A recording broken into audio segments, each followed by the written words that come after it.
So yun, kakatapos ko mag-testing. So pinilit ko talaga i-testing to kasi Sir J. As yun yun na standard. So kanina hindi paulan pero yung hangin hindi rin ganito kalakas. Pero ngayon talagang malala na. Almost mga 2 weeks na ganito yung yung panahon dito. Kaya talaga hindi kami makapag-testing ng ibang unit dito sa napakalakas ang hangin tapos maulan. So sense mga rason kung bakit na di-delay yung mga pang-testing talaga sa gantong panahon. Sobrang lamig tapos malakas yung hangin. Buong araw ganito. Pero kanina nainfuhan ko na medyo hindi ganun kalakas ang hangin. Nag-groupings naman siya ng parang piso kalaki. 3 groupings yun dun sa dulo. So tumigil lang ako kung nung yung lumakas na yung ulan. So ito pala yung unit ni Sir J. Estilio. Yan, standard. Yung stock niya, inulit ko yan itong bat na to. Yung kinabit kong scope is yung Markwell ko na old. Naka-Taiwan to na regulator. Yan 2, 3, 2 yung laman. Kapag testing na kasi ako yung gamit ko ng pellets. Itong Astro. Yan. Naka-DDR 22 inches.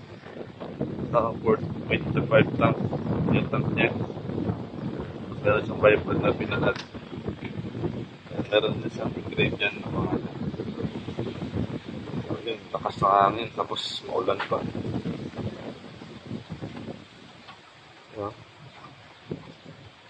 Nakapag-indexing na rin ako pero nung mag-indexing ako dyan sa 25 kanina, yung tama niya nasa ilalim lang pero ang importante nasa straight siya na na linya, hindi siya sa right, sa left or sa right.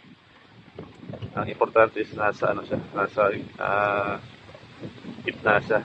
Regardless niya kung nasa ilalim, pwede yung i-adjust sa scope, sa magnification, sa elevation, or maglagay siya ng shim dito sa ilalim na pasensya na hindi ko na ito matutuloy pa. Pero mamaya tatutunan natin doon yung tama sa doon mismo sa 50.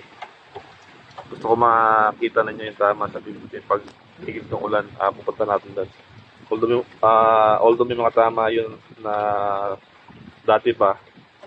So malalaman ko rin yan kasi ako yung tumira. Tapos yung tama nun, fresh yung butas. Unlike pag hindi na fresh yung butas, iba yung itsura.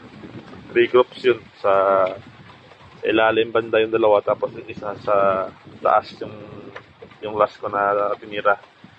Around 7 shots lang yun. Pero yung dalawa sa ilalim, 10 shots yun. Merong parang ganito kalaki, pero merong dalawa sa kinabig ng hangin or sa pellet.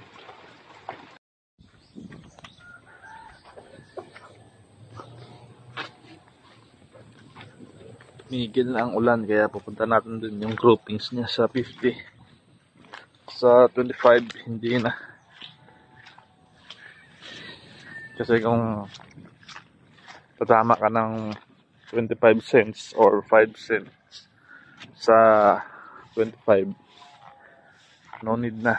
Pero dun tayo sa 50 mag-concentrate kasi pang blinking to. Hindi naman to pang BR na pang kompetisyon. So dun tayo sa sa 50 yards.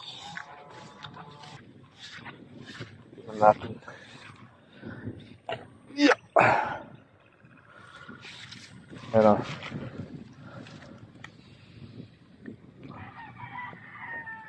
Yan.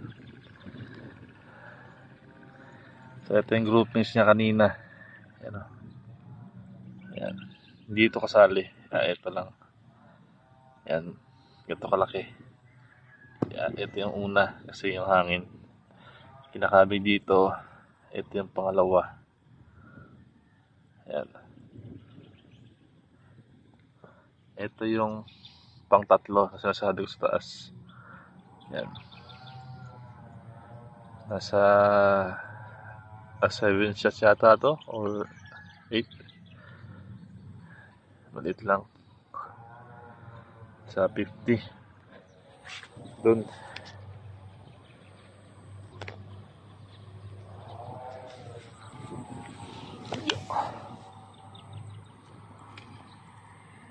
So yan.